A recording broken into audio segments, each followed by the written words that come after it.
जिले में भीषण गर्मी का कहर जारी है। 45 डिग्री तापमान होने के बावजूद यहां लोग परेशानी का सामना कर रहे हैं। वहीं निजी व सरकारी अस्पताल गर्मी के चलते बीमारियों से भरे पड़े हैं। हालांकि सामान्य अस्पताल झज्जर में भीषण गर्मी होने से हीट स्ट्रोक के अलावा अन्य बीमारियों के लिए विशेष ओपीडी रूम बनाए गए हैं, जिनमें प्रतिदिन 2-3 मरीज जो हैं वो आ रहे हैं। वहीं डायरिया के मरीजों की संख्या बढ़ गई है, जिसमें बुजुर्ग व बच्चे ज्यादा हैं।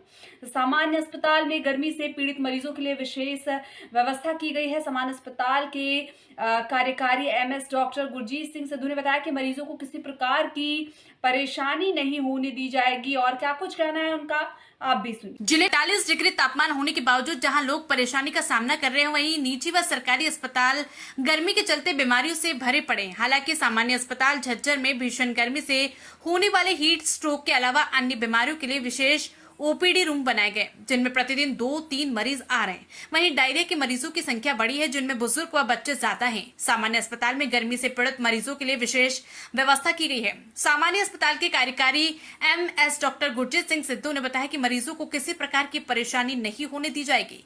मरीजों के लिए ओआरएस का घोल, ऑक्सीजन सुविधाएं व अन्य दवाएं रखी गई है और अस्पताल प्रशासन गर्मी को लेकर अलर्ट है।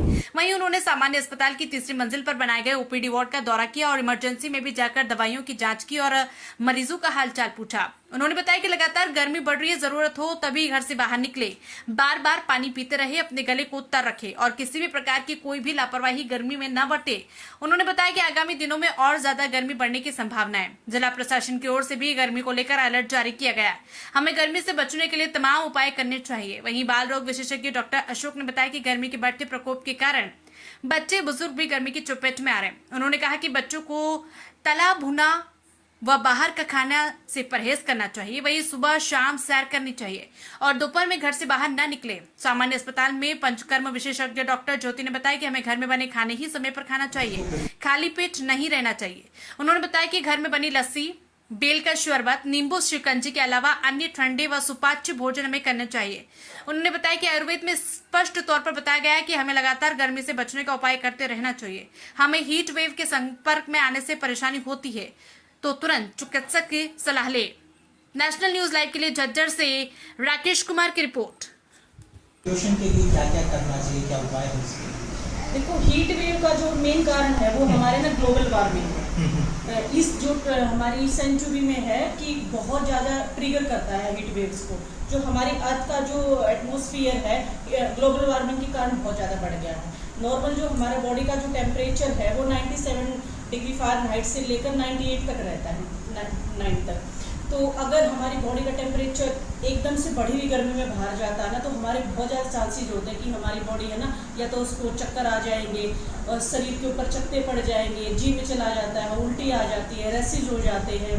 तो इन चीज़ों को देख के लगता है कि हमारे अंदर हीट वेव के प्रभाव है।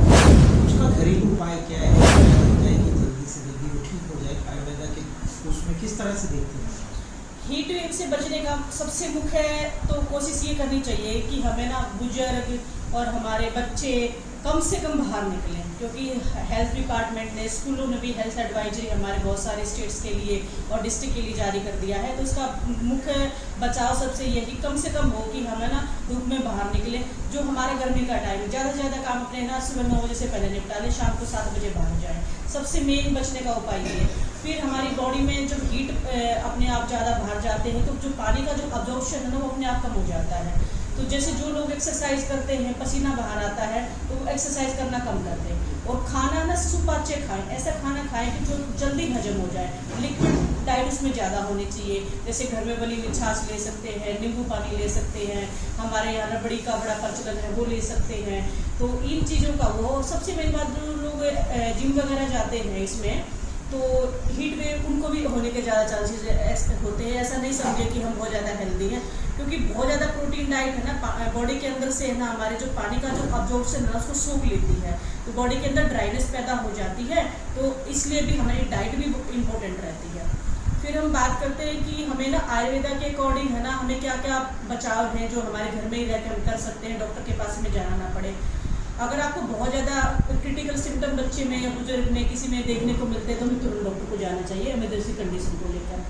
बचाव के पक्ष से ये है कि सबसे पहले मैं कहूँगी कि घर में, हमारे यहाँ हरियाणा में सबके घरों में छाछ बनती है। तो खूब सारा छाछ का प्रयोग करें, नारियल पानी पिए। और ये मैं बताना चाहूँगी, ये जो बेल है ये हमारे यहाँ पे उत्तर भारत में खूब देखने को मिलता है इस मौसम में। बेल का शरबत, बेल को इसको पका हुआ थोड़ा छील के इसका गुद्दे को पानी में भिगो के छान के और उसमें पानी मिला के वो कर सकते हैं। जिन मरीजों को शुगर है वो इस चीज़ का ध्यान रखिए, इसमें खांड या जो मीठा है मिश्री है वो ना मिलाए, मधु भी ना मिलाए इसके अंदर, वो सिर्फ इसमें थोड़ा काला नमक और पुदीना डाल के ये करें। दूसरी बात होती है हमारे जौ का सत्तू, हमारे भुना हुआ जो जौ है उसमें 1 चम्मच पानी में घोल के उसको भी हम ले सकते हैं। तरबूज है बच्चों के लिए, बच्चों को बाहर से जूस ना लेके आए, तरबूज को ये घर में मैश करें, उसको हम पानी की फॉर्म में डाल के बच्चों को दें। बच्चे को अगर लूज मोशन वगैरह हो जाता है तो ORS का घोल बार बार पिलाएं।